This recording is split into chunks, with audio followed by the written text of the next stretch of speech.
I'm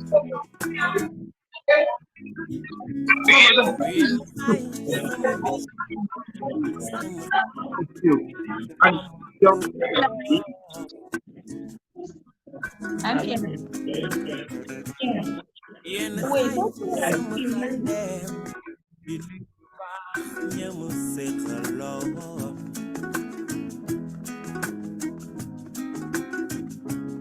Irmão fate kila yatalon kila mayo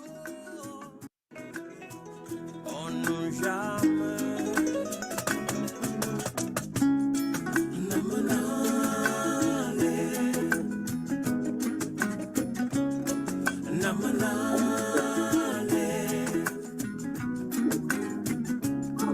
namanale manu yokie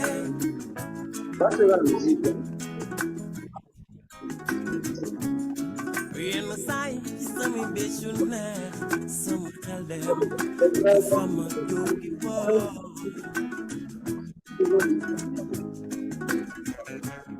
Rien sai sam kaldem kinin yu ba nyamu sekalo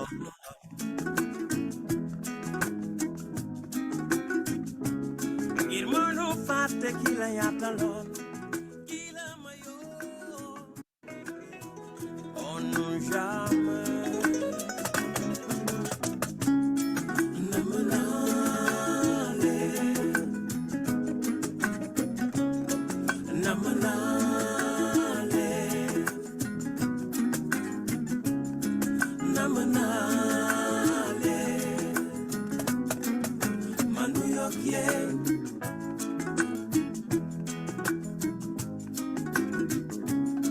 Rien sai sami bech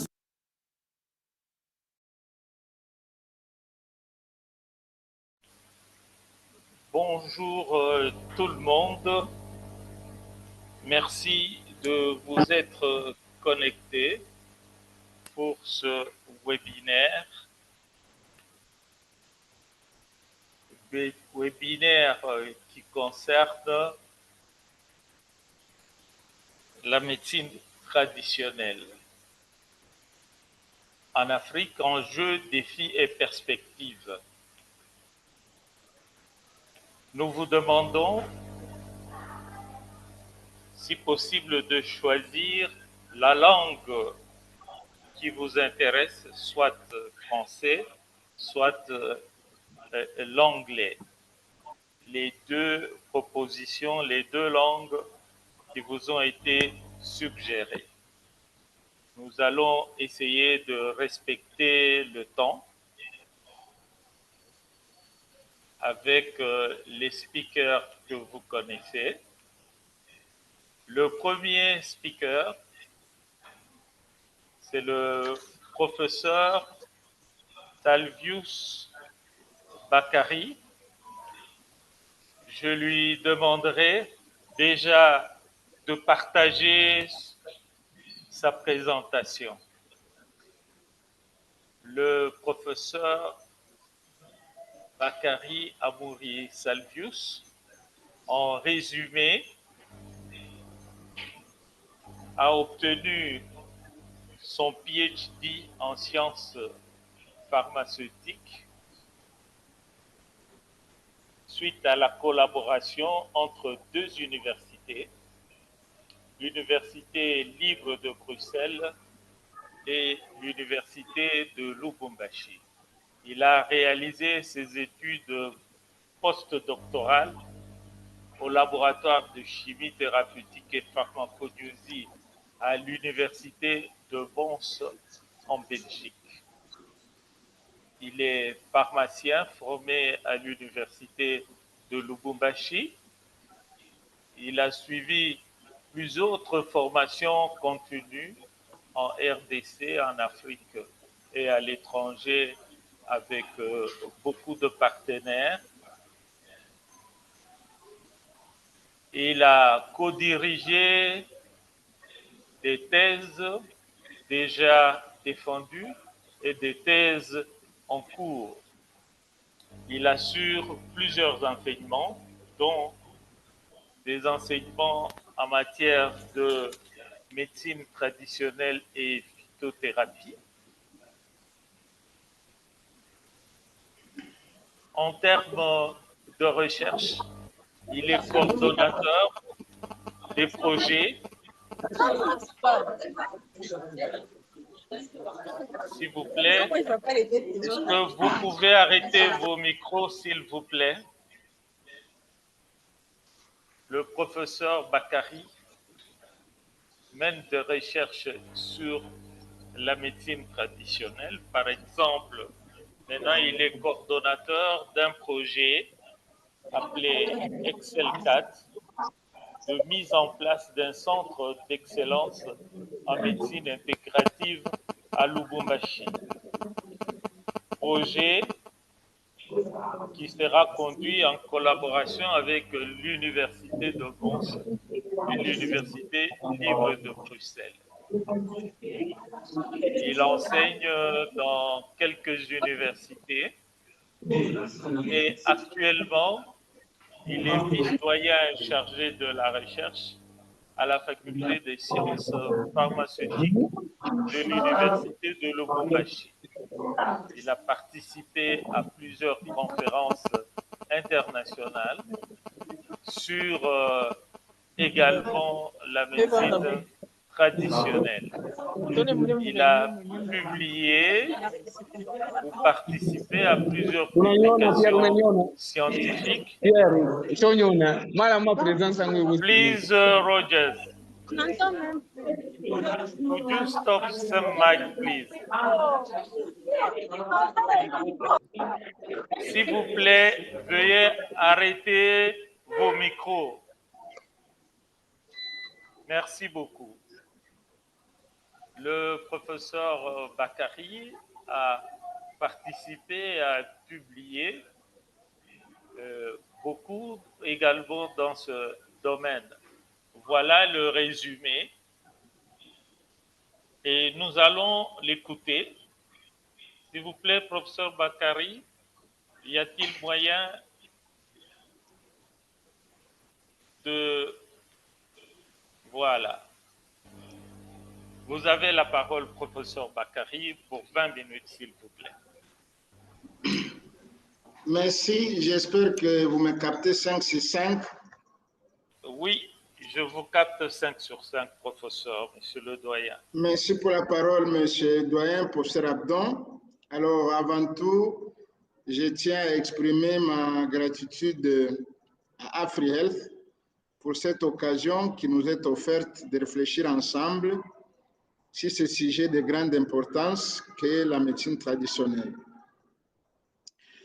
I have prepared my slide in English in addition to the translation that is available to enable our English-speaking colleagues to follow and understand the key message.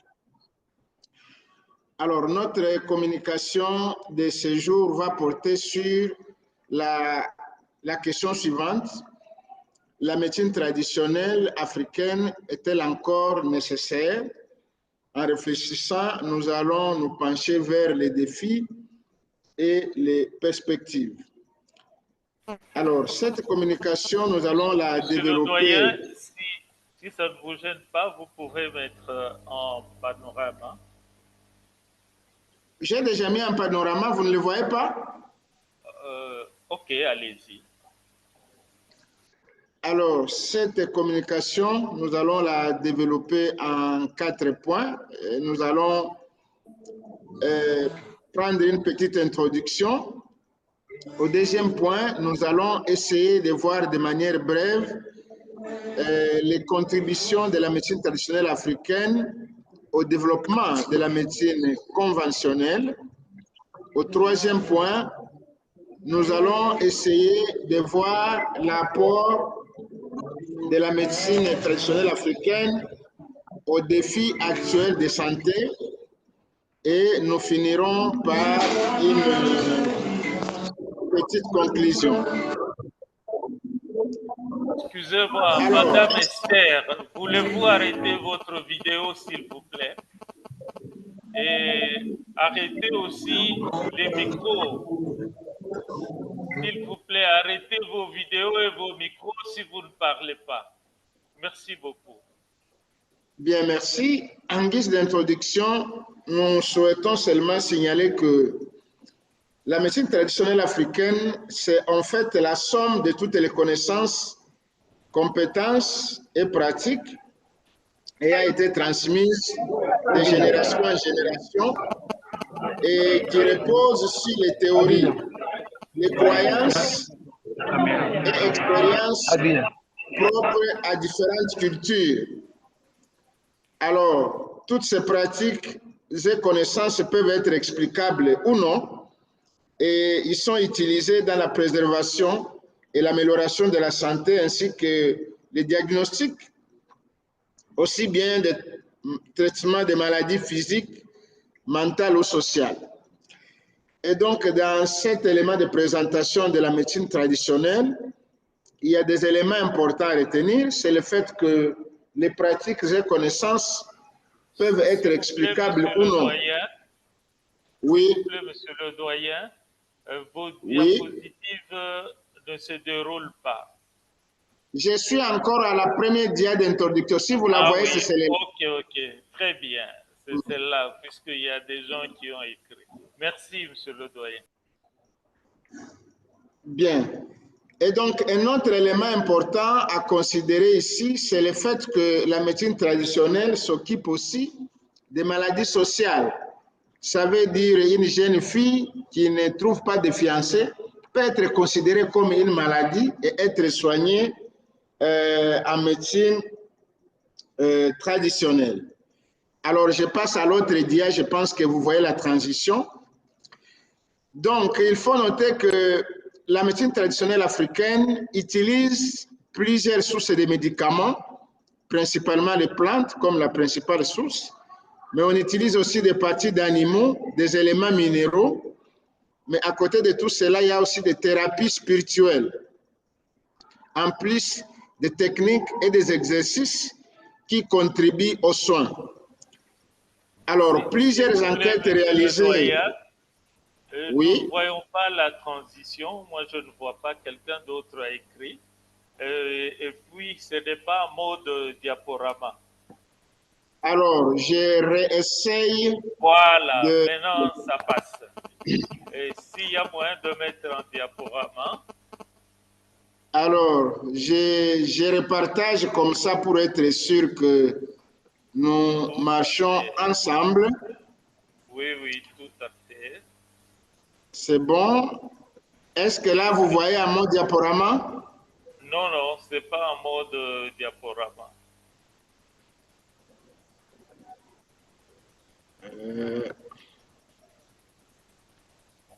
Si ça ne passe pas en mode diaporama, ça arrive. Vous allez continuer seulement comme ça. Bon, je peux continuer. Oui, mais connectez-vous. Ça s'est déconnecté. Si vous pouvez. Si, j'ai essayé de repartager. Oui. Bien. Oui. Alors, plusieurs enquêtes réalisées de manière indépendante et dans plusieurs parties du continent montrent que, environ 80% d'Africains qui se trouvent en milieu rural, urbain ou périurbain, recourent principalement à la médecine traditionnelle pour les soins quotidiens et même de manière urgente. Alors, quelles sont les contributions que la médecine traditionnelle africaine a pu donner à la médecine conventionnelle? Il y a beaucoup d'exemples, mais je vais en prendre deux principalement. Le premier exemple que je vais citer ici, c'est l'exemple de cette plante, la pervenche de Madagascar, le Catharanthus cereus, duquel on a pu tirer des anticancéreux puissants, notamment la vincristine, ici, et la vinblastine.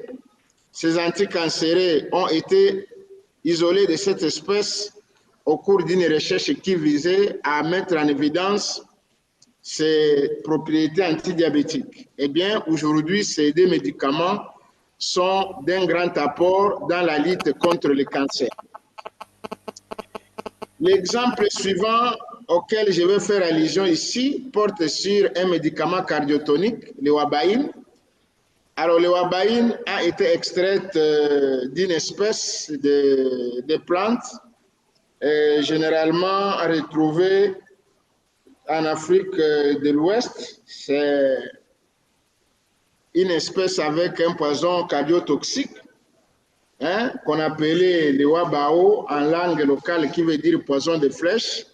Alors, l'espèce, c'est le Strophanthus gratus. Et son écorce a été utilisée comme poison de flèche pour neutraliser n'importe quel type de gibier. Eh bien, de cette espèce toxique a été développé des médicaments cardiotoxiques qui ont beaucoup amélioré les soins en médecine conventionnelle. Donc, ces deux exemples montrent que eh bien, la médecine traditionnelle africaine a beaucoup apporté. Il y a bien sûr beaucoup d'autres exemples, mais qu'on ne va pas citer pour rester dans les temps. Alors, qu'est-ce que nous pouvons dire de la médecine traditionnelle africaine face aux défis de santé actuels? Eh bien, il faut souligner que la médecine traditionnelle africaine reste présente chaque fois que les populations africaines font face à des défis majeurs de santé. Et un des défis qu'on connaît, c'est le paludisme. Alors, le paludisme, pour le Congo, notre pays, nous sommes le deuxième pays derrière le Nigeria en termes de prévalence et même de morbidité. Et donc, le paludisme reste un des défis majeurs de santé pour le continent. Et la médecine traditionnelle africaine apporte une grande contribution, notamment par la mise au point de médicaments traditionnels améliorés.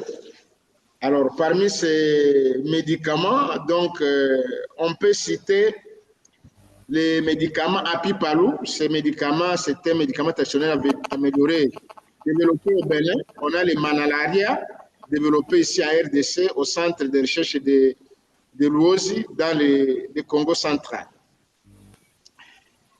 Je vais prendre un deuxième exemple pour montrer la présence de la médecine traditionnelle vis-à-vis des défis majeurs de santé. C'est le FACA, cette plante ici d'un mélange d'extraits, ces médicaments traditionnels plutôt, ici d'un mélange d'extraits de plantes au Burkina Faso, utilisés contre la drépanocytose.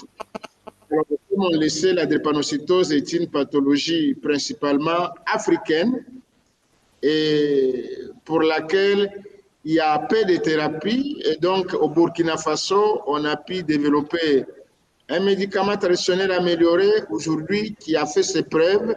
C'est le FACA que vous pouvez voir ici de ces deux espèces de plantes. Ce n'est pas tout. On sait que parmi les défis de santé auxquels le continent fait face, on retrouve le VIH.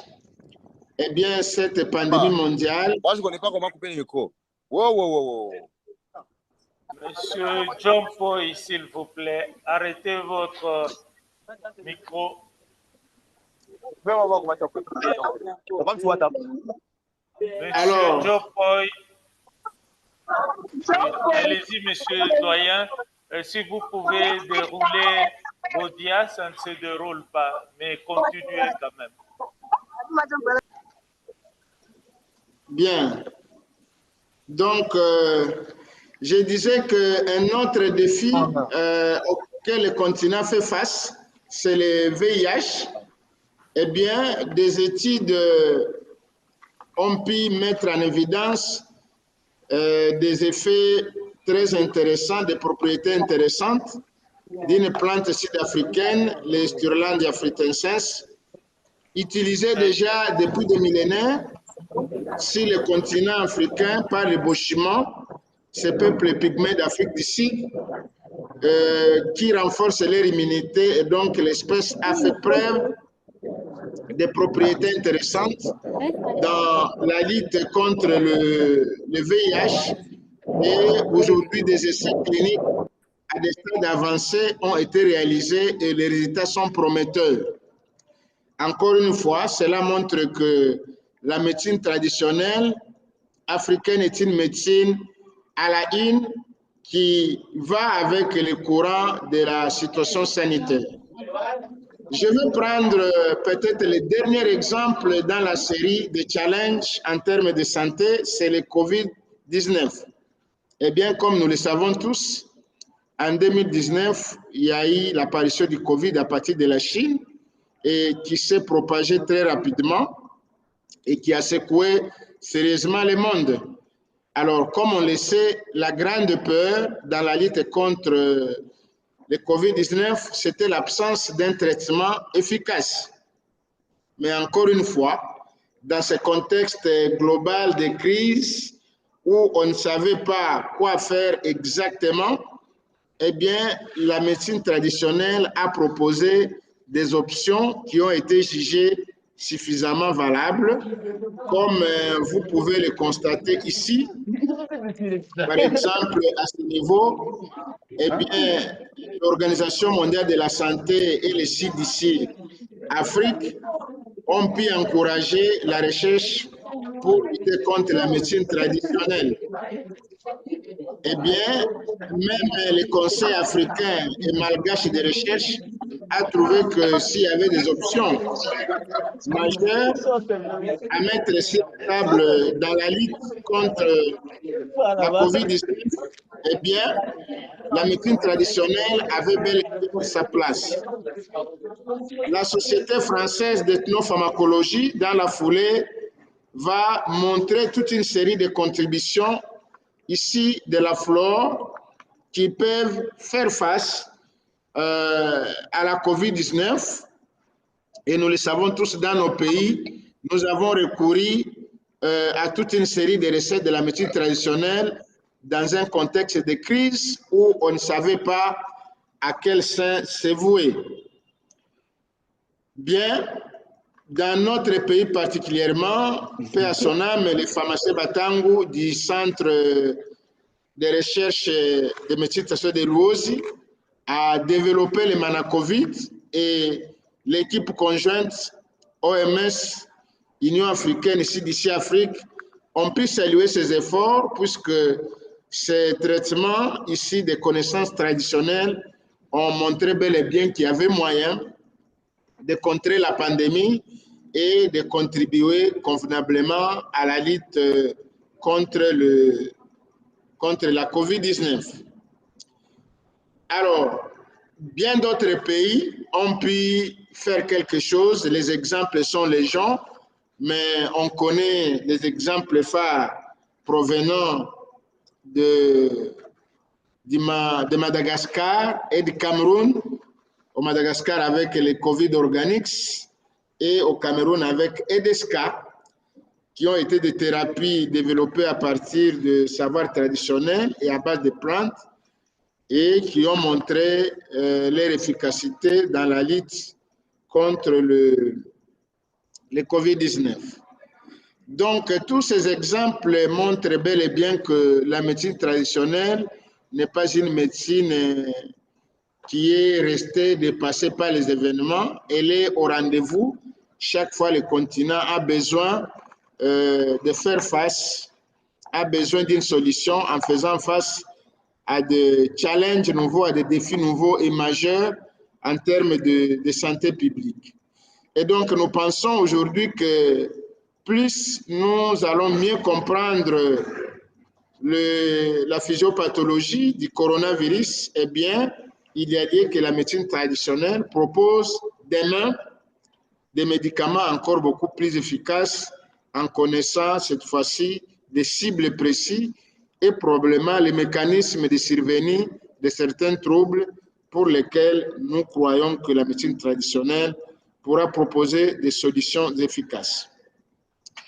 Que faut-il dire en termes de conclusion? Eh bien, peut-être 4 leçons majeures qu'il faut retenir. La première, nous venons de voir avec les éléments qui viennent d'être présentés que la médecine traditionnelle africaine est une médecine potentiellement efficace et qui nous propose des réponses dans toutes les situations majeures de santé publique. En Ok. deuxième lieu, il faut noter que cette médecine mérite d'être valorisée et la valorisation doit être faite par nous-mêmes Africains. Nous ne devons pas attendre que quelqu'un vienne le faire à notre place. Nous devons valoriser et promouvoir cette médecine en investissant suffisamment, notamment dans une recherche pointue. Donc, l'invitation est faite au gouvernement, aux organisations gouvernementales et non gouvernementales, à toutes les sociétés savantes africaines, de mettre le moyen pour que cette médecine soit réellement valorisée. En troisième lieu, donc, il faut noter que la médecine traditionnelle a encore des connaissances, des techniques et des pratiques qui ne sont pas suffisamment mises en évidence et valorisées. Nous devons les étudier, les connaître et les utiliser pour l'intérêt de la santé publique pour les populations africaines. Alors, la dépendance, comme on peut le constater, de la médecine traditionnelle africaine des ressources végétales est un véritable défi, puisqu'on sait les questions environnementales à ce jour, la sécheresse qui avance, la disparition des espèces, et donc cela nécessite que nous puissions réfléchir, notamment à Lubumbashi, on a commencé par la domestication des espèces intéressantes, mais dont la disponibilité est de plus en plus difficile. Voilà, modérateur, monsieur le doyen, essentiel de la communication que j'avais proposé pour la présentation de ce soir jeudi, et je vous remercie. Merci beaucoup, monsieur le doyen, professeur Bakary Amaury Salvius, pour cette présentation pertinente, très intéressante, et pour le respect du temps. Nous allons revenir avec les questions à la fin, si vous permettez que nous puissions demander au prochain orateur, le professeur Lamy. Je ne sais pas si vous êtes en ligne. Je vais partager vos PowerPoint, si c'est possible. Professeur Lamy, s'il vous plaît, est-ce que vous êtes en ligne? Je suis en ligne, professeur. Ok. Merci beaucoup.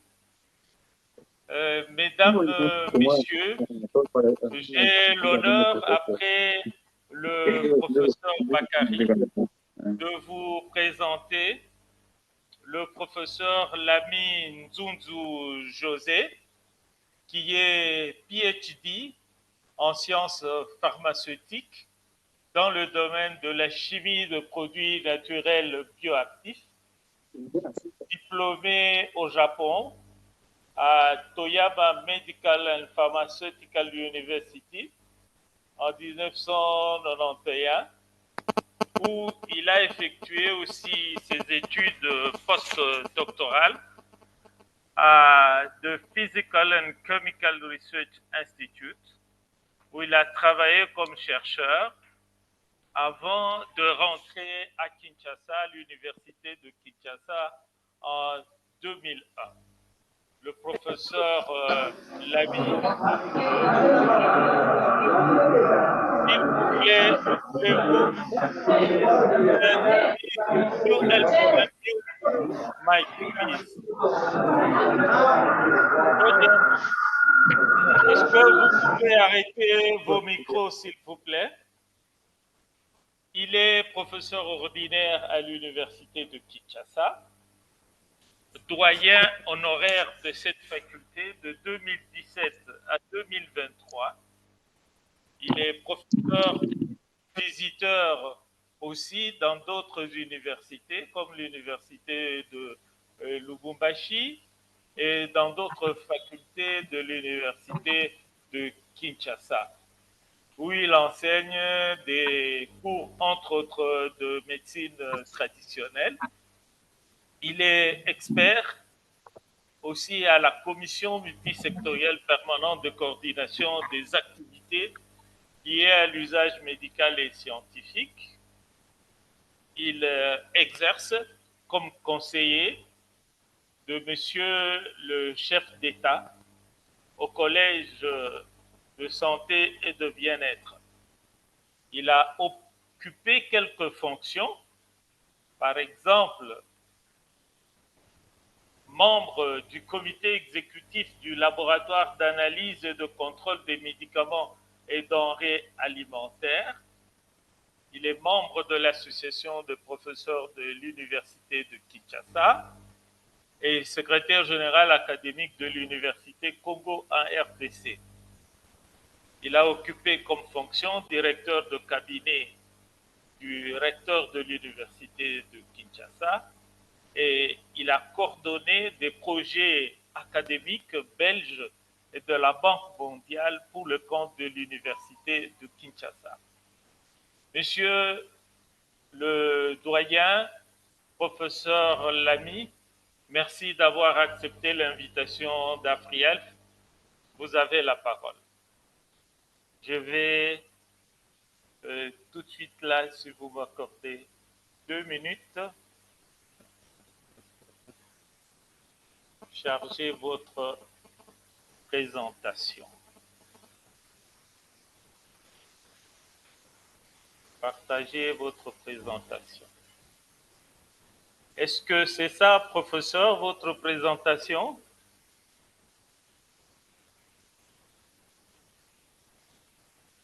S'il vous plaît, professeur Lamy, est-ce que c'est partagé?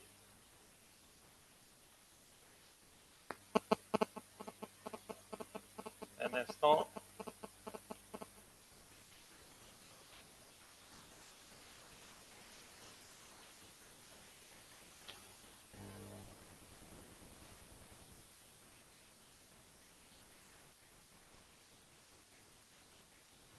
Vous avez la parole.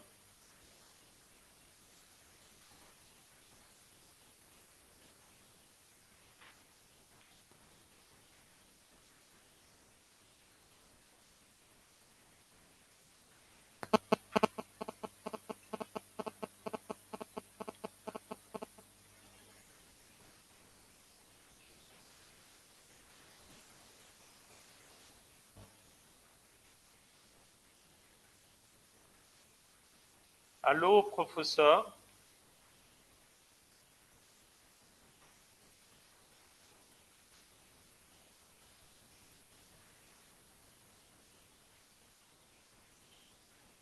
Allô? Est-ce que vous m'entendez? Nous, on peut vous entendre, mais on ne sait pas si le doyen Lamy vous entend. Monsieur le professeur Lamy,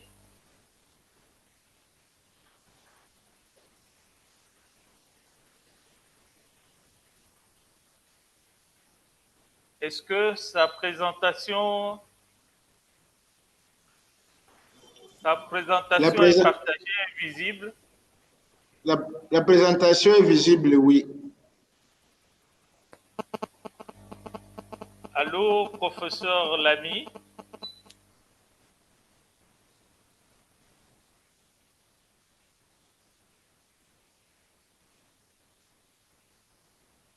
Allô? Je vais vérifier. Allô, professeur Lamy? Bon, en attendant qu'on puisse résoudre le problème avec... Je peux parler? Oui, vous avez la parole, s'il vous plaît. Merci. Excusez-moi pour Oui. ces contretemps. Voilà, d'abord, je remercie les comités organisateurs qui m'ont invité à prendre la parole à ces webinaires de AfriHealth. Et ma présentation, l'intitulé, c'est... Excusez-moi, j'ai des problèmes d'émission. Voilà. Oh là là, qu'est-ce qui se passe?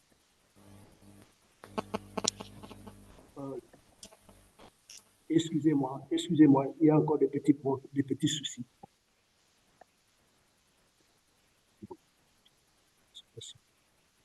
Attends, je recommence un peu, j'ai des petits soucis avec... voilà, bien, le temps, je crois que ça va. Voilà. Voilà. Donc, je disais merci. Ma présentation, c'est la médecine traditionnelle africaine, un système pour la mise au point rapide de nouveaux médicaments à travers l'approche de l'homme à homme via animal. Vous m'entendez, j'espère? Oui, moi je vous entends. Ok, bien, merci. Alors, ma présentation va être axée sur 6 points. Le premier, les actes médicaux courants qu'on trouve en médecine traditionnelle. 2, la procédure scientifique courante de la recherche sur les substances médicinales exploitées en médecine traditionnelle. Troisième point, processus général pour le développement de nouveaux médicaments. Quatrième, durée courte de la mise au point de nouveaux médicaments. 5, la nouvelle approche que je propose pour le développement des médicaments à partir des substances médicinales utilisées en médecine traditionnelle. Alors, généralement, tout à l'heure, j'ai suivi le professeur Bakary qui a parlé de l'importance de la médecine traditionnelle. Effectivement, ce n'est pas à discuter. Alors, mais comment s'est fait cette médecine traditionnelle auprès des tradithérapeutes? Et quand je vois les actes médicaux, généralement, les tradithérapeutes pratiquent 3 actes médicaux essentiels. Collecte de drogues sur base des connaissances endogènes, préparation de la recette médicinale et administration chez les patients. Il faudra noter qu'ici, généralement, les tradithérapeutes ne font pas un diagnostic précis et aussi, ils ne font pas de suivi des effets indésirables ou des toxicités. Diapositive, si vous me suivez, je peux évoluer? Oui. Voilà.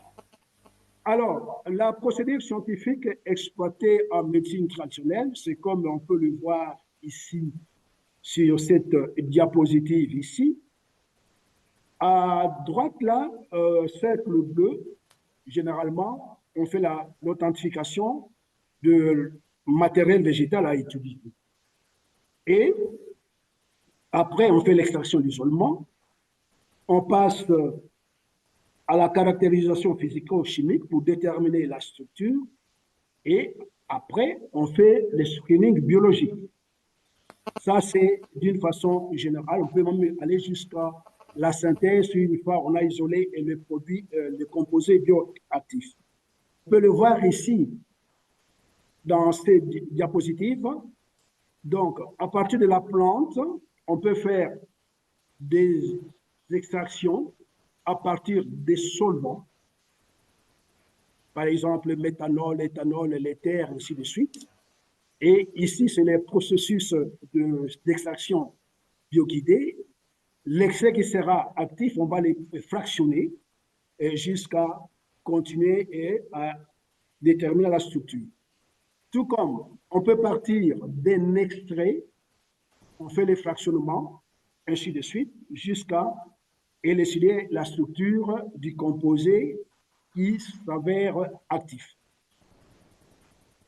Ici sont les procédures que nous connaissons en chimie des produits naturels, tout comme en pharmacologie, comment on peut arriver à déterminer la structure du composé actif qui a été isolé. Ce sont des techniques de RMN, des techniques spectrales. Donc ici, ce n'est pas, disons, l'occasion d'en parler en profondeur. Alors, du point de vue scientifique, ce que je vais dire ici, c'est ça l'image de la plante. On extrait, on fait le screening, disons, de l'extrait, screening bioactif, jusqu'à trouver la fraction qui est, disons, intéressante. On isole la substance et puis on essaie d'enregistrer les données. C'est cliqué là-bas. Et cette procédure ici, c'est la C'est qui? S'il vous plaît, vous pouvez arrêter vos micros. Oui, allez-y, monsieur le doyen. C'est cliqué.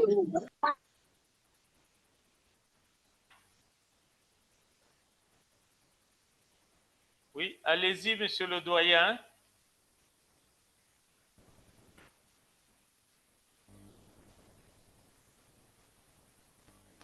Nous ne vous captons plus, monsieur le doyen. Je ne vous entends pas personnellement.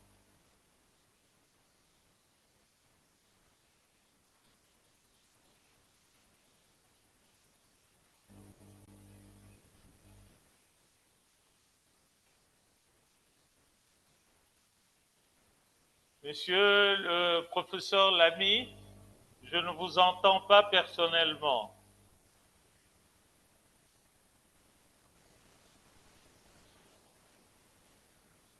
Monsieur le doyen Bakary, est-ce que vous m'entendez? Ça, c'est ça, doyen. Ok. Est-ce que nous avons perdu le micro du doyen Lamy?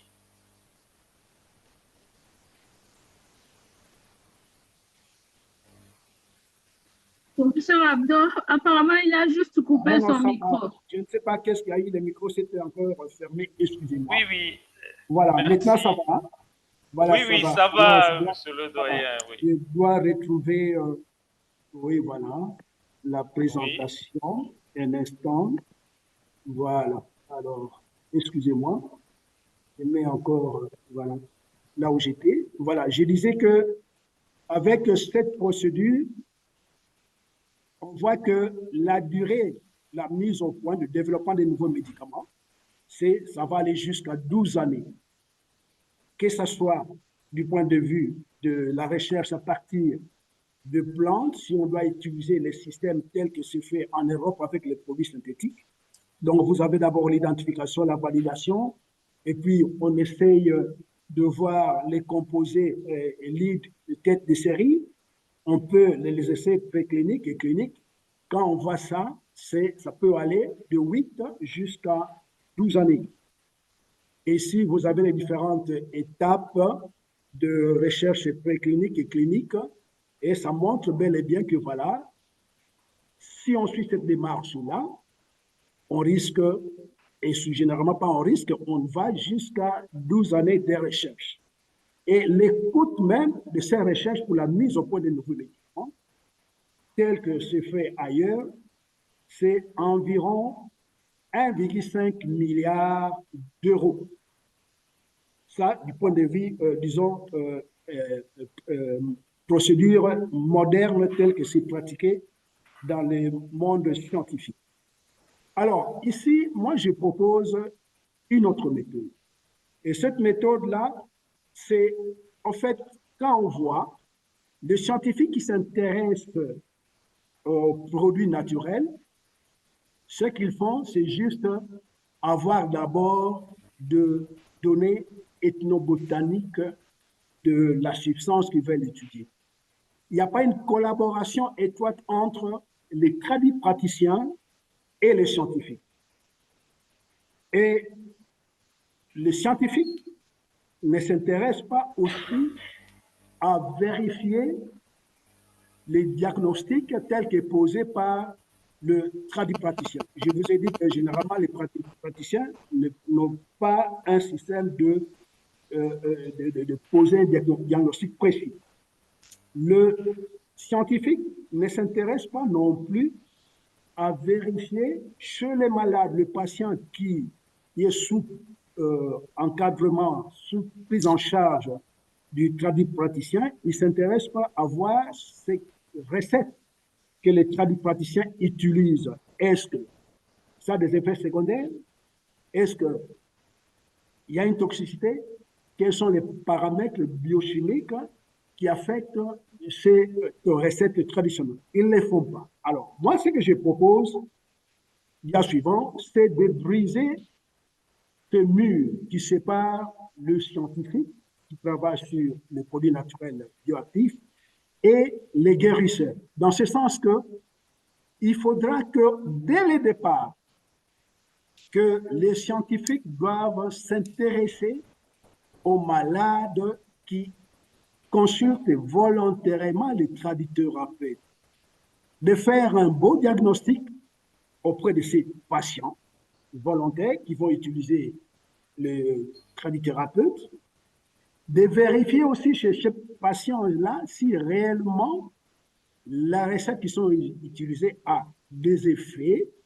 Si par exemple quelqu'un a la malaria, après une semaine de cure telle que prescrite par les tradithérapeutes, on vérifie si la malaria est réellement qu'on a découvert dès le départ est guérie, et de faire les examens biochimiques chez ces malades-là qui utilisent la recette traditionnelle, des paramètres biochimiques et des paramètres toxicologiques avant et pendant la cure, et enregistrer toutes ces données biochimiques et toxicologiques pour une comparaison pour les expériences futures.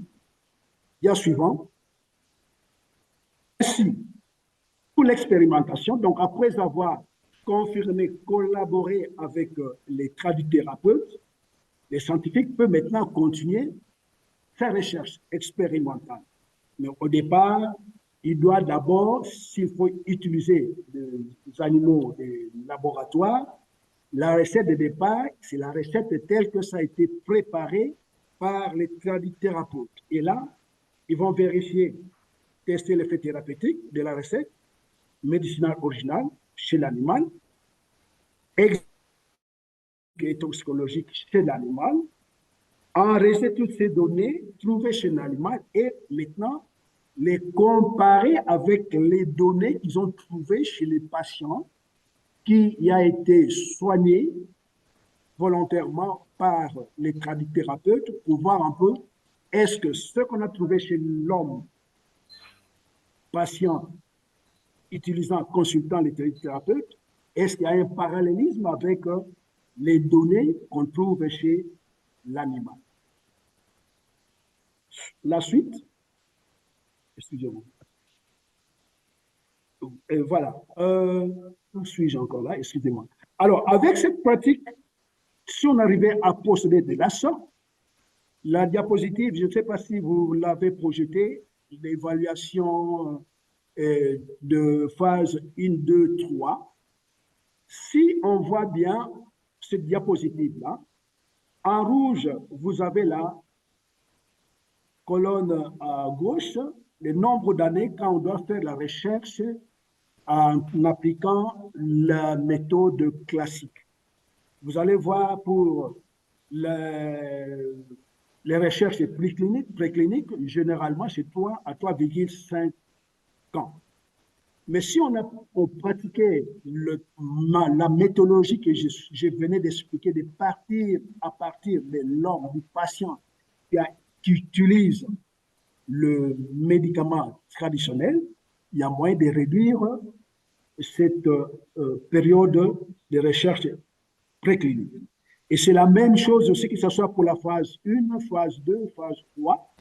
Il y a moyen de réduire le nombre d'années à ce qui concerne les recherches parce qu'au départ, on fait une comparaison avec les données toxicologiques, biochimiques et voire même l'effet thérapeutique chez le malade qui, au départ, a utilisé cette recette.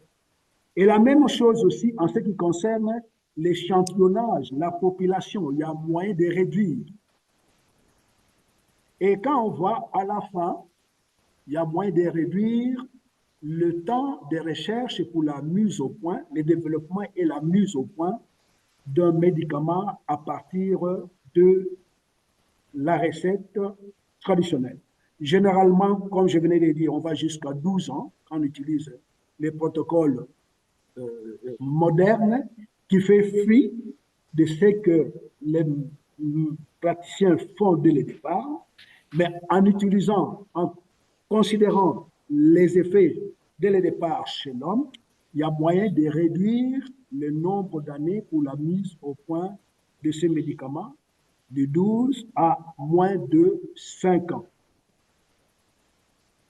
Alors, en conclusion, l'approche que je propose de l'homme à homme via animal, impliquant l'évaluation clinique et l'examen des paramètres biochimiques et toxicologiques des patients volontaires sous-traitement à base de recettes médicinales traditionnelles est une approche adaptée pour le développement et la mise au point rapide de médicaments à partir de substances médicinales endogènes. Tout à l'heure, professeur Bakari a parlé de la révalorisation. Et la révalorisation, comme je viens d'expliquer, quand on doit suivre le protocole tel que nous le faisons jusqu'à présent, ça prend du temps. De la même façon aussi, cette approche de l'homme à homme via animal, ça peut réduire aussi, et pas ça peut, ça réduit aussi les coûts. Généralement, je vais le dire, on va même jusqu'à 1,5 milliard d'euros pour la mise au point des nouveaux. Et nous, avec nos économies, je ne pense pas qu'on peut trouver des organismes ou bien même le gouvernement investir jusqu'à 1,5 milliard de dollars pour le développement de médicaments. Raison pour laquelle je dis que voilà, la médecine traditionnelle, si on considère ce que je viens de dire, de partir à partir de l'homme qui prend ces médicaments chez les thérapeutes, on vérifie les effets thérapeutiques, on vérifie les effets, disons, les paramètres biochimiques, on vérifie la toxicité, il y a moyen d'écourter et de réduire même le coût de la mise au point de médicaments, surtout chez nous, ici en Afrique.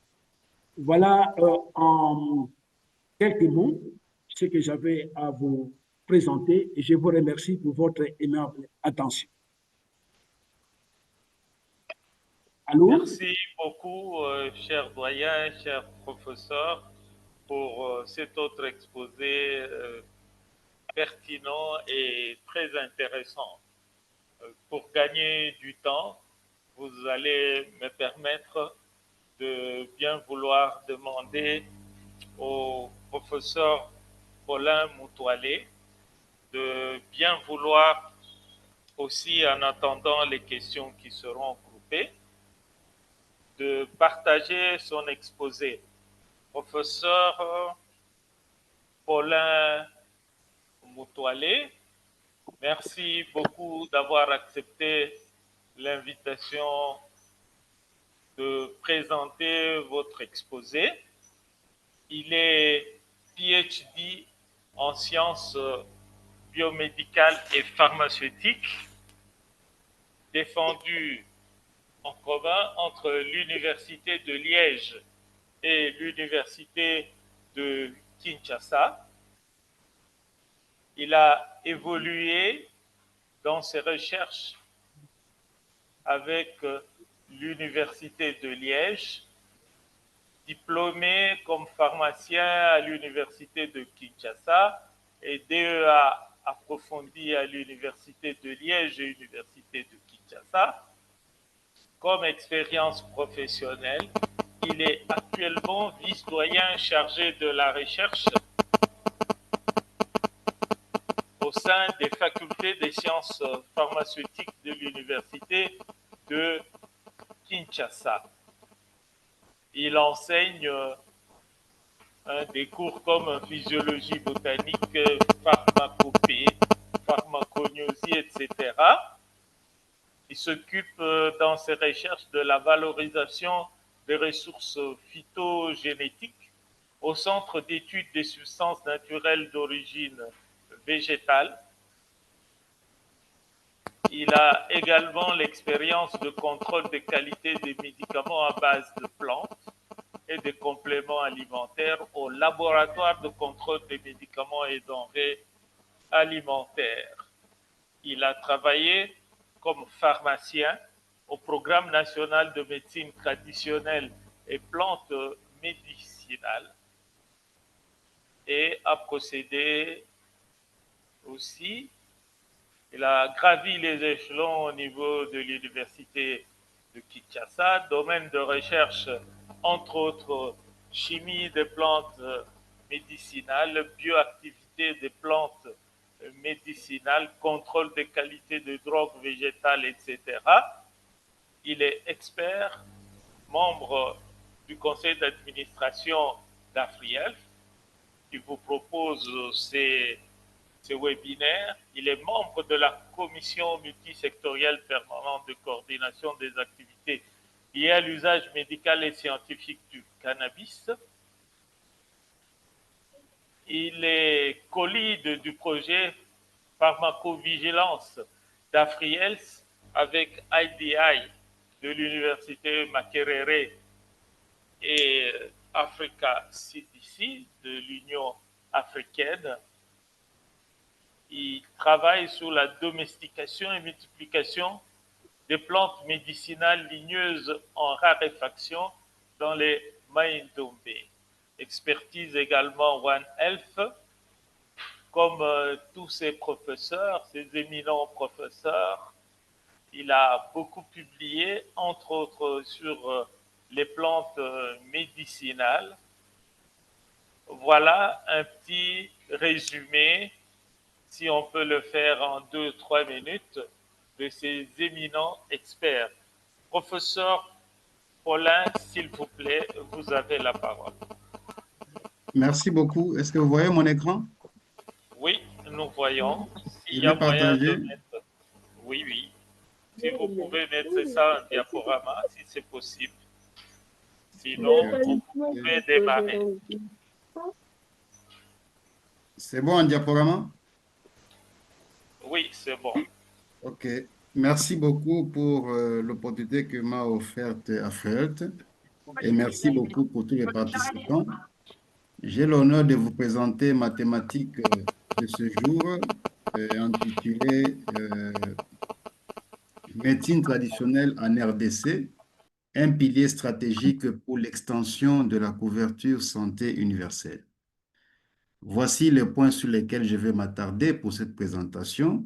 Dès l'introduction, nous traversons une période extraordinaire pendant laquelle nous faisons face à des défis mondiaux complexes tels que les pandémies, avec les maladies zoonotiques, Ebola, Mpox, anthrax, encephalitis. Nous avons le phénomène des changements climatiques qui perturbe les écosystèmes. Nous avons l'urbanisation qui est galopante, l'insécurité alimentaire avec la pollution.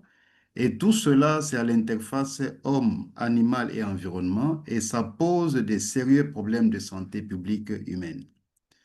C'est ainsi que face à cela, les organisations que voici, qui ont formé la quadripartite, ils ont élaboré un plan d'action conjoint Une seule santé, dont l'objectif est de travailler ensemble pour les êtres humains, les animaux, les végétaux et un environnement en bonne santé.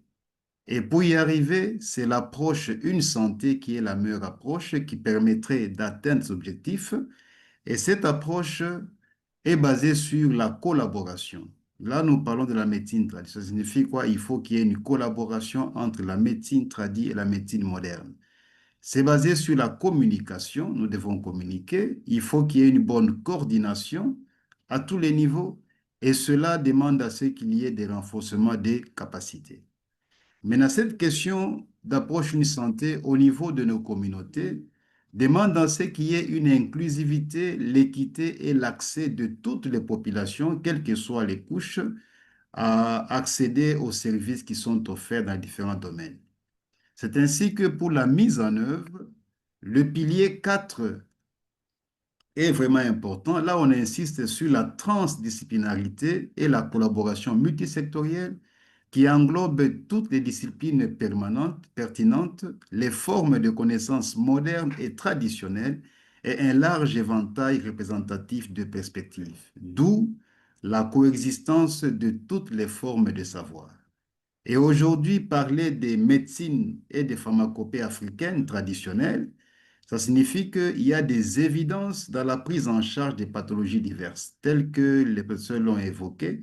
Il y a des évidences qui sont documentées, mais pour la plupart, il y a des choses qui ne sont pas documentées. Mais réellement, la médecine traditionnelle a démontré une efficacité dans la prise en charge des médicaments. Et cette médecine et pharmacopée constitue une source de savoir pour le développement des phytomédicaments, des nutraceutiques et des cosméceutiques. C'est ainsi qu'il y a des enjeux avec l'intégration de cette médecine dans la couverture santé universelle. Depuis 1977, l'OMS, dans l'objectif Santé pour tous, avec le programme de médecine traditionnelle, a tenu cette résolution invitant les États membres de pouvoir accorder une attention appropriée à l'utilisation des systèmes de santé traditionnels. Et une année après Almaat, on reconnaît le rôle de la médecine traditionnelle et des guérisseurs traditionnels dans la réalisation de l'objectif OMS Santé pour tous. Et aujourd'hui, avec l'avènement de la couverture santé universelle, qui stipule que chaque personne peut avoir recours aux services de santé dont elle a besoin, où et quand elle en a besoin, sans être exposée à des difficultés financières. C'est ainsi, dans notre pays, c'est en 2022 qu'il y a eu ce cadre réglementaire institutionnel qui a institué de manière officielle la couverture santé universelle.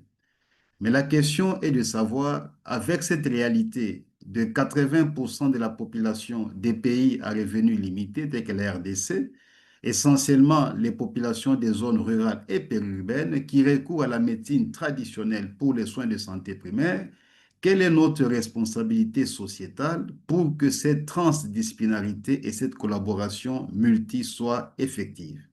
C'est ainsi que nous devons savoir que les populations congolaises, essentiellement rurales, constituent des partenaires essentiels dans la réalisation de la couverture santé universelle.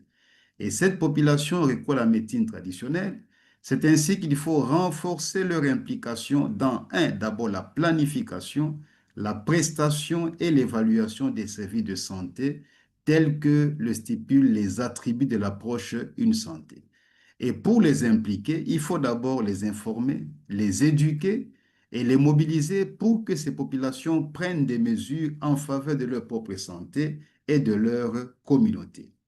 C'est ainsi que des enjeux, voici 4 points essentiels. D'abord, de l'accessibilité. Ça signifie quoi? La couverture santé universelle doit rapprocher les soins des populations isolées, lesquelles utilisent les médecines et les pharmacopées traditionnelles. La question de l'acceptabilité, ça signifie quoi? Il faut soigner en fonction des référents culturels des communautés. Pour dire que c'est cette communauté qui recourt à la médecine traditionnelle, il faut qu'il soit acceptable par rapport au programme de la CSU. Il y a la question de la durabilité, et là c'est vraiment important, de la valorisation des ressources locales. Toutes ces recettes qui sont utilisées, les plantes médicinales ainsi que les savoirs endogènes associés à toutes ces ressources naturelles. Et la question du coût, il faut des solutions moins onéreuses pour les ménages vulnérables. Et en voyant tout ça, nous voyons que la médecine traditionnelle occupe une place importante dans la réussite de la couverture santé universelle. Malheureusement, depuis qu'on insiste sur son intégration des systèmes de soins modernes, aujourd'hui, le niveau d'intégration est faible. Tout cela pourquoi? Parce qu'il y a cette méfiance entre les praticiens modernes et les praticiens traditionnels. C'est ainsi que voici quelques stratégies que nous proposons de renforcement pour la couverture santé universelle. D'abord, il faudrait qu'au niveau des pays africains, qu'on puisse développer des centres intégrés de la médecine moderne, la médecine traditionnelle. Il faudrait penser à une formation et une certification massive des praticiens, créer des bases de données sur les recettes, les plantes médicinales utilisées ainsi que les savoirs endogènes associés, intensifier la recherche scientifique sur l'efficacité et la sécurité des remèdes traditionnels et enfin penser à la promotion de la médecine traditionnelle essentiellement dans les curricula académiques parce qu'on doit former des futurs cadres qui auront à avoir conscience de l'utilité de cette médecine traditionnelle qu'on est en train d'étouffer et qui tend à disparaître. Des recommandations, il faudrait, selon l'approche Une Santé, qu'on puisse créer cet espace de dialogue et de collaboration entre les praticiens de la médecine traditionnelle, les pros de santé, les chercheurs, les décideurs politiques et les ONG pour l'avancement de la couverture santé universelle. Et pour le gouvernement, c'est de renforcer la gouvernance et les financements du secteur pour que les populations aient accès au système de soins de santé. Et à nous, universitaires et chercheurs, nous devons intégrer davantage la recherche sur la médecine traditionnelle et les pharmacopées Et pour les partenaires, soutenir l'innovation locale et les projets communautaires. Ainsi, pour les praticiens, ils doivent s'engager dans la professionnalisation. En guise de conclusion, la médecine traditionnelle ou les médecins traditionnels n'est pas une alternative, mais par contre, c'est un complément stratégique pour la réussite de la couverture santé universelle. C'est ainsi que son intégration rationnelle dans la couverture santé universelle est une nécessité pour l'équité et la résilience du système de santé en RDC. Voici un peu le condensé du message que j'avais apporté aujourd'hui. Merci beaucoup pour votre aimable attention. Merci beaucoup, cher doyen, cher professeur Paulin Moutoilé, pour cet exposé intéressant et, comme les autres exposés, d'actualité. Nous allons passer aux questions.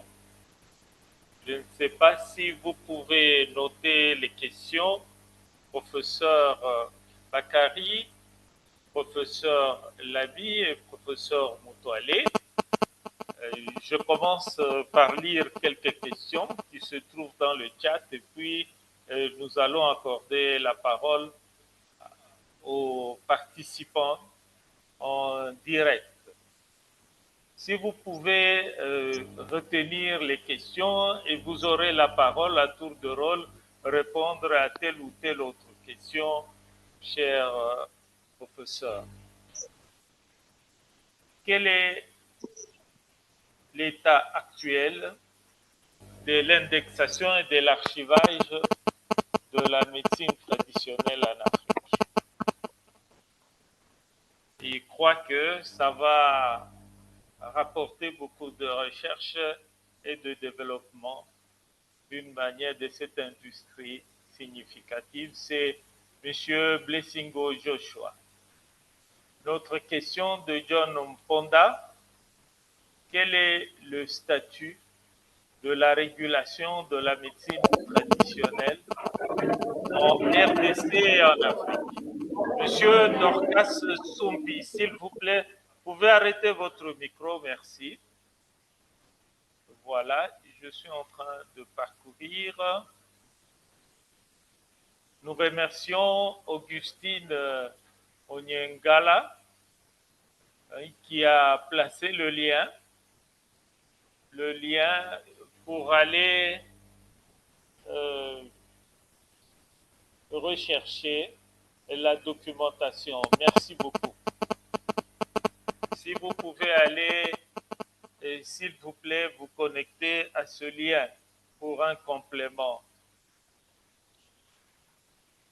Autre question: est-ce que l'approche homme-to-homme via l'animal, le développement de médicaments, cette approche a-t-elle été essayée ailleurs? Merci beaucoup pour votre présentation. C'est John Ponda. Médecine traditionnelle et CSU, pensez-vous, Madame Rosalie Mougoli, pensez-vous que cela peut être un pas positif en RDC? Voilà ce que j'ai pu trouver. Ensuite, je vais demander à Monsieur Edouard Candolo de se présenter en un mot. Posez votre question directement, s'il vous plaît. Nous n'avons pas beaucoup de temps, il nous reste 20 minutes. Merci beaucoup, très cher professeur. Moi, c'est Edouard Candolo, étudiant en Master 1 à la Faculté des sciences pharmaceutiques à l'Université de Lubumbashi. Ma première question s'adresse au professeur Bakari. J'ai beaucoup apprécié son exposé. Donc, il a dit que grâce à la médecine traditionnelle, nous pouvons arriver à éradiquer les maladies émergentes ou les maladies qui sont en train de ravager la population mondiale aujourd'hui. Et le professeur a renchéri pour dire que ces composés de la médecine traditionnelle ont présenté, n'est-ce pas, une spécificité pour certaines cibles de l'organisme. Alors, ma question est celle de savoir, est-ce que ces recherches se sont juste limitées au laboratoire parce que déjà, nous n'avons pas eu à découvrir les médicaments sur le marché qui ont eu à éradiquer, n'est-ce pas, la COVID-19, si ce n'est le vaccin qui nous ont été importés d'autres pays de l'Occident. Au professeur Lamy, ma question est celle de savoir, hein, il a proposé et lorsque Si nous vous avons pouvez répéter, là, il y a eu une fluctuation. Oui, la question, elle est comment, cher Edouard? donc, au professeur Bakary, je demandais Non, non, alors, au professeur Lamy. Professeur Professeur Bakary, c'est Lamy. passé. donc, au professeur Lamy, il a proposé que le produit de la médecine traditionnelle puisse être administré, n'est-ce pas, chez la population. Et lorsque nous allons les administrer, nous devons prélever les paramètres biologiques, toxicologiques. Lorsque nous savons que le produit de la médecine traditionnelle présente, n'est-ce pas, un danger dans le fait qu'il n'y a pas une dose spécifique. Est-ce que cela ne serait pas mettre la population ou notre communauté en danger aussi longtemps que nous ne connaissons pas, n'est-ce pas, la toxicité? Et au professeur Paulin, il a parlé aussi d'une très bonne thématique. Une question pour lui est celle de savoir, alors que pas plus tard qu'hier, nous avons vu une communication qui circule sur les réseaux sociaux montrant que les hôpitaux ont la gratuité de la maternité, qui est bel et bien un aspect de la couverture santé universelle. Alors que la médecine traditionnelle présente, n'est-ce pas, des avantages dans cette couverture santé universelle, comme il a dit, qu'est-ce qu'il peut proposer concrètement pour que cette situation puisse être prise en charge par la médecine traditionnelle? J'ai dit et je vous remercie, cher professeur. Ok, merci beaucoup. Maintenant, une seule question. Nous n'avons pas beaucoup de temps. Monsieur Papi Moké. Merci beaucoup, professeur, pour la parole. Je vais poser la question au professeur Bakary. J'aimerais savoir si actuellement au Congo, dans notre pays, il y a un statut social pour le praticien. Ça veut dire salaire, recrutement. Ici, le gouvernement a la possibilité de recruter des praticiens. Je poserai aussi la question au professeur Moutoualé de savoir, il a parlé de la formation praticien. Qui formera le praticien? Pourquoi former le praticien? Et comment les former? C'est un peu j'aimerais un peu savoir un peu plus là-bas. Et finir par le professeur Lamy pour savoir, il a parlé de méthodes, de nouvelles méthodes pour la recherche de substances thérapeutiques. Est-ce qu'il pense aussi aux nouvelles techniques pour l'extraction des substances actives à partir de plantes? Merci. Merci beaucoup, Monsieur Moké. Je ne vois plus d'autres mains, mais nous avons encore des questions dans notre chat. Ok, je vais essayer de les rechercher. Donc, nous avons, oui, encore John Ponda qui demande est-ce que nous avons des centres d'intégration de médecine traditionnelle en termes de praticiens, de pratiques et de produits en RDC et en Afrique, là où nous pouvons aller apprendre. C'est une question en anglais de M. John Ponda. Rina Chili Marthe, en français, ma question est de savoir est-ce que la médecine traditionnelle est-elle considérée et valorisée par le gouvernement congolais? Et Ben Kadima, question comment pérenniser les connaissances endogènes des thérapeutes en RDC? Martin Bivoudi, en RDC, quel est le niveau de participation de la population à la médecine traditionnelle? Voilà.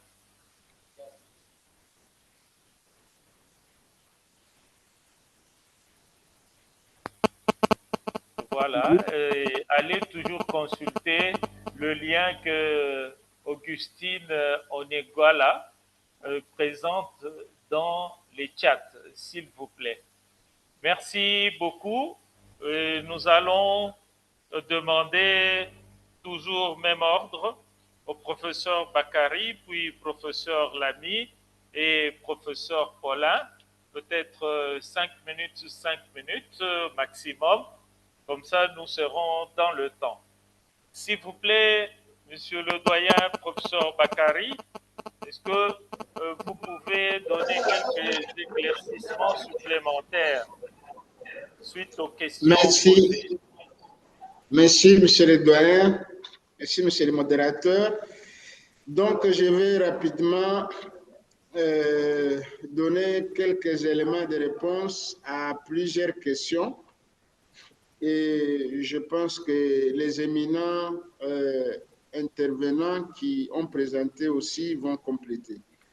Alors, à la question de savoir quel est l'état d'indexation et de l'archivage de la médecine traditionnelle africaine, alors il faut dire que nous sommes dans une situation d'un archivage encore incomplet. Pourquoi? Simplement puisque beaucoup d'études ou d'enquêtes ethno-botaniques, ethno-médicinales n'ont pas permis de recenser la totalité d'informations. Donc, il y a encore un besoin de recensement d'informations, de connaissances, de pratiques pour que ces informations-là soient réellement archivées. Alors, il faut noter qu'il y a aussi une difficulté. Jusqu'à ce jour, les informations recensées ne sont pas généralement mises dans des bases de données communes. Ce sont des informations conservées de manière éparse et donc ça rend encore plus compliqué la question d'archivage et même d'indexation. Alors, quel est le statut de la régulation de la médecine traditionnelle en RDC, en Afrique? Alors, c'est une très bonne question. Il faut noter que les niveaux de régulation varient d'un pays à l'autre. Je commence par la RDC. Alors, en RDC, il faut dire qu'il existe des textes réglementaires reconnaissant la médecine traditionnelle et ainsi de suite. Mais ces textes souffrent d'application. La plupart des textes ne sont pas suffisamment appliqués. Et pourquoi? Simplement puisque les niveaux d'application, c'est les niveaux basal au niveau des centres de santé où la médecine traditionnelle elle-même devait être réellement en application, notamment en termes de collaboration avec la médecine conventionnelle. Malheureusement, donc, comme je le disais, en RDC, nous avons suffisamment de textes, mais qui restent des textes d'arrêtés et de lois, si les papiers, mais leur application souffre. Mais il faut dire qu'il y a des pays africains, notamment en Afrique de l'Ouest, où la régulation est suffisamment avancée, aussi bien dans les pays francophones que dans les pays anglophones. Alors, M. Kandolo a demandé est-ce que les recherches sur la COVID se sont-ils limitées au labo puisqu'il n'y a pas de médicaments? Non. D'abord, il faut noter que eh bien, les connaissances de la médecine traditionnelle n'ont pas nécessairement besoin de recherches pour qu'elles soient mises en application. Il y a plusieurs moyens de transmission d'informations. Eh bien, les informations peuvent être transmises oralement, c'est un des moyens. Les connaissances peuvent être apprises par des moyens ésotériques, notamment les rêves. Et lorsque les détenteurs de savoir ont l'information, ils les appliquent. Et comme vous le savez, c'est eux qui savent ce qu'il faut faire pour la prise en charge de telle ou telle autre pathologie. Ils n'ont pas nécessairement besoin d'aller mettre au point les médicaments dans les schémas classiques comme vous l'apprenez à l'université. C'est alors que lorsqu'il y a des recettes, que les chercheurs s'approchent, essaient de savoir, ils découvrent, mais comme vous le savez, les schémas classiques et même allégés de mise au point des médicaments demandent suffisamment d'exercice. ce qui n'est pas le cas. Mais dans les cas de crise, comme nous avons vécu, eh bien, les gens ont utilisé ces médicaments à partir des utilisateurs qui sont des tradipraticiens. Alors, du statut social des tradithérapeutes, il faut dire que ça fait partie des questions complexes dans la collaboration et même l'intégration. Comment faire? Est-ce que les tradipraticiens sont-ils pris avec la même considération que les autres professionnels de santé, qu'ils soient payés, ainsi de suite? Ils sont rémunérés, mais à partir des honoraires qu'ils fixent eux-mêmes. Il n'y a pas un salaire à proprement parler provenant de l'État congolais. Alors, est-ce qu'il existe des centres d'intégration des médecines traditionnelles de pratique? En RDC, jusqu'à ce jour, non. C'est ici le lieu de mentionner que d'ici le mois d'octobre, on va démarrer à l'Université de Lubumbashi le projet Excel 4. Eh bien, ce projet vise à démarrer un centre pilote au sein duquel on va essayer, on va tester la collaboration côte à côte entre la médecine traditionnelle et la médecine conventionnelle par les pratiques, les savoirs et même les thérapies.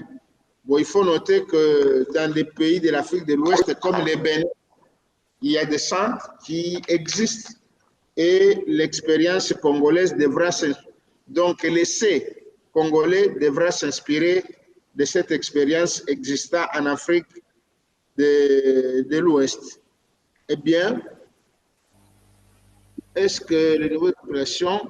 Alors, il y avait une question en ligne. Quel est le niveau de participation de la population à la médecine traditionnelle?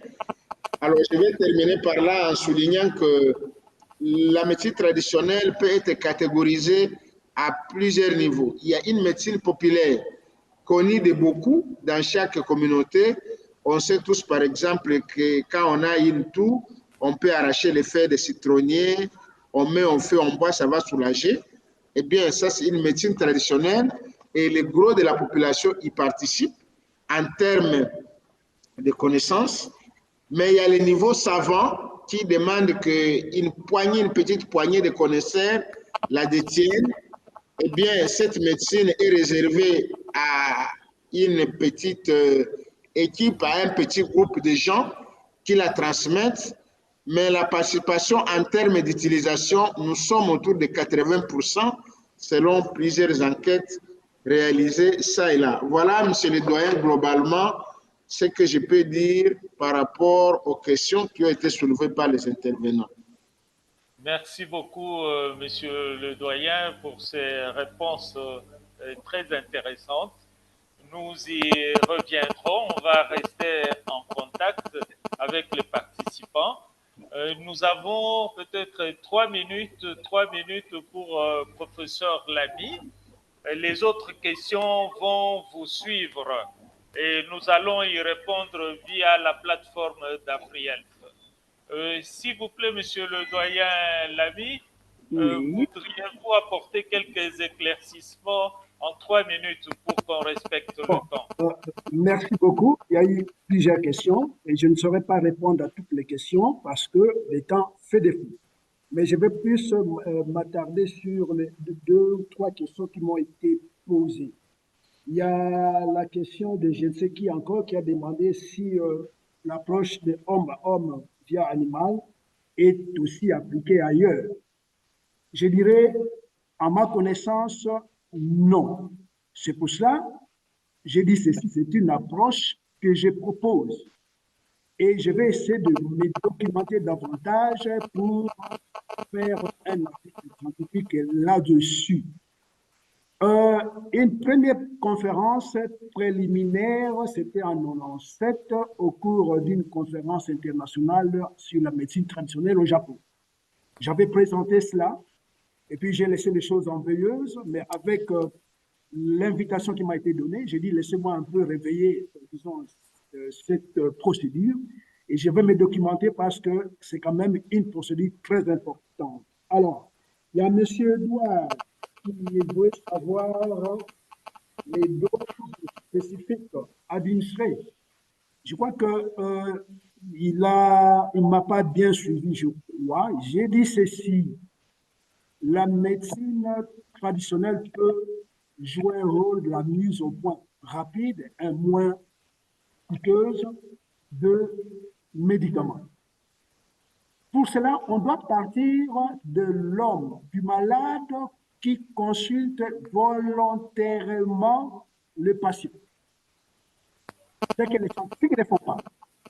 Donc, il faudrait une collaboration entre les tradithérapeutes et le patient en ce qui concerne, un, la façon de préparer et deux, l'effet de ces médicaments. D'abord, le diagnostic et l'effet de ces médicaments dans le malade et aussi maintenant voir la toxicité. Donc, ce n'est pas que le scientifique va imposer, non, il va collaborer à travers, disons, ces malades-là. Alors, il y a une question aussi qui m'a été posée, nouvelle technique. Voilà, je crois que je l'ai expliqué. Bien sûr, la médecine traditionnelle, il y a deux aspects. Soit on reste à l'état purement traditionnel, tel que venait le dire le professeur Bakary, ou alors, si à partir de là, on veut évoluer. Et l'évolution, je crois qu'il y en a, il a parlé des maladières, tout ça, et moi, je vais plus loin. L'aspirine que nous prenons, l'acide acétylsalicylique, ça a été, bon, l'acide salicylique isolé des plantes. Et puis, on a modifié pour devenir acide acétylsalicylique, qui est l'aspirine. La quinine aussi, qui est un composé isolé des plantes, ce n'est pas utiliser les quinquina, bien sûr, même les quinquina au Kivu, on continue à l'utiliser, mais Pharmakina a développé le produit quinine à partir de Pharmakina. Raison pour laquelle j'ai dit, cette médecine traditionnelle, si on s'y met, si on collabore, comme venait de le dire le professeur Bakary, le professeur Moutoualé, nous pouvons arriver maintenant à découvrir, à isoler des médicaments qui, une fois exploités, ne va plus seulement se contenter de la médecine traditionnelle. Je ne dis pas que la médecine traditionnelle n'est pas bonne, mais nous devons évoluer. L'artémisinine des Chinois, c'est à partir d'une plante et à partir de la médecine traditionnelle chinoise. Alors, il y a une autre question, je crois que c'est ça, hein? Oui. Donc, voilà. Oui, il nous reste 2 minutes. Je complète, arrivé à ce niveau-là, de quinine, artémisinine, il faut appliquer toutes ces techniques que nous connaissons, que nous apprenons à l'université. Et même si on doit se limiter au niveau de la fraction, même si au niveau de l'extraction en médecine traditionnelle, s'il faut utiliser ces médicaments même au niveau des hôpitaux, parce qu'au Japon, vous allez à l'hôpital, dans certains hôpitaux, on va vous demander, vous voulez quoi? Les campos, donc la médecine traditionnelle, les médicaments traditionnels ou les médicaments modernes. Pour ces médicaments traditionnels, on doit quand même connaître qu'est-ce qu'il y a dedans pour les analyses, les biomarqueurs. Donc, on doit savoir, même si c'est au niveau de l'extrait, c'est une façon de faire évoluer la médecine traditionnelle. Quand je vais faire la publication, je crois qu'il pourra vous lire, mais les questions sont pertinentes. Et voilà un peu ce que je peux dire parce que merci beaucoup, monsieur le doyen. Merci beaucoup, monsieur le doyen. Ne vous inquiétez pas, vos questions, nous allons y répondre. Il reste 1 minute. Professeur Paulin Moutoualé, s'il vous plaît. Ok, merci beaucoup. Je vais respecter cela. Au fait, pour les amis, la couverture santé universelle, c'est une très bonne chose, mais pour que ça puisse réussir, on doit tenir compte des réalités. C'est quelle réalité? 80% de la population de la médecine, ça signifie quoi? Il faudrait qu'on puisse intégrer cette entité dans la planification des services qu'offrirait la couverture santé universelle. La question d'intégration, il n'y a aucun risque parce que les textes sont clairs. C'est depuis longtemps on a pris des mesures sur papier que dans les hôpitaux de référence, il faut qu'il y ait des structures de médecine traditionnelles. Mais jusque-là, rien n'est fait. Je pense qu'il n'y a aucun risque en rapport avec l'intégration si on respecte les textes et les mesures et les pratiques, tout se fera sans qu'il y ait beaucoup de bruit. Pour les autres questions, je pense qu'on pourrait y répondre dans les chats, mais sinon, j'espère que avec la réalité des hôpitaux qui se rétractent, là, je pense c'est au gouvernement de faire de son mieux, mais les services qu'offre la médecine traditionnelle dans les provinces aideraient les populations à tenir face aux problèmes de santé qui sont les leurs. Je pense que pour rester fidèle avec le timing, je peux m'arrêter là. Merci beaucoup. Okay, thank you so much, everyone. Mr. John, Mr. from Malawi, Mr. Agustin, and so on. S'il vous plaît, vous aurez cet exposé sur la plateforme d'AfriHealth et les questions, nous allons continuer à y répondre. Nous allons les envoyer auprès des personnes. Donc, nous vous remercions très sincèrement. Vous étiez très nombreux à nous suivre. Vous allez partager l'audio, vidéo qui vont suivre, les diapositives. Nous vous demandons aussi de rester à l'écoute des autres webinaires d'AfriHealth et même AfriHealth Afrique centrale qui était à l'honneur aujourd'hui. Merci à AfriHealth, merci pour la traduction de Madame Arlette Wataluka, merci pour la coordination de Monsieur Rogers. Nous proposons comme AfriHealth la traduction en français, en anglais et même en portugais. C'était professeur Abdon Moukalay, membre d'AfriHealth. Grand merci pour tout le monde et à la prochaine. Merci surtout aux éminents orateurs de ce jour. Ciao, ciao. See you next. Merci. Ciao. À la prochaine. Bye bye. Merci beaucoup.